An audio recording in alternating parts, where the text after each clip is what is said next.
អ្នករកស៊ីចាប់ផ្ដើមផុសផុលប្រកាសទិញស្រូវពីកសិករដើម្បីជួយដោះស្រាយបញ្ហាស្រូវធ្លាក់ថ្លៃ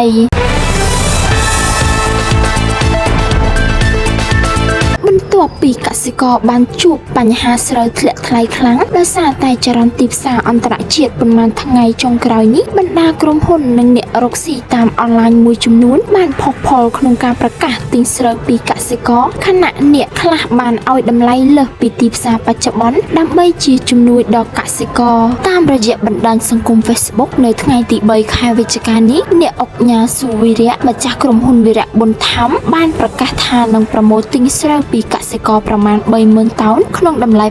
950 រៀលក្នុង1គីឡូក្រាមដើម្បីចូលរួមចំណែកដោះស្រាយបញ្ហាទីផ្សារស្រូវនាពេលបច្ចុប្បន្ននេះទន្ទឹមគ្នានេះអុកញ៉ានឹមវណ្ណៈប្រធានក្រុមហ៊ុន ACE Group បានប្រកាសប្រមូលទិញពីកសិករផងដែរដោយលោកស្រីមានគម្រោងទិញស្រូវ OM5451 និងស្រូវស្រងាយចំនួន100 តោនក្នុងតម្លៃ1គីឡូ 800 រៀលសម្រាប់ស្រូវសើមនិងស្រូវស្ងួតក្នុងតម្លៃ 1000 រៀលក្នុង1គីឡូក្រាមសម្រាប់នៅវគ្គទី1ដើម្បីចូលរួមជួយកសិករខ្មែរការចូលរួមជួយទិញស្រូវនេះគឺលោកស្រីយកទៅចែកជូនបងប្អូនវីរៈកងទ័ពជួរមុខក្នុងមួយអ្នកចំនួន25គីឡូក្រាមចំណែកលោកស្រីត្រីដាណាក៏ប្រកាសជួយទិញស្រូវកសិករក្នុងតម្លៃពី800រៀលទៅ1000រៀលក្នុង1គីឡូក្រាមផងដែររីឯក្រុមហ៊ុនស្រាប៊ី Gensberg ដែលជាក្រុមហ៊ុនផលិតនៅក្នុងស្រុកមួយបានប្រកាសពីគំនិតដូចផ្ដើមដ៏គួរឲ្យកោតសរសើរមួយដោយសម្រេចចិត្តទិញស្រូវពីកសិករខ្មែរ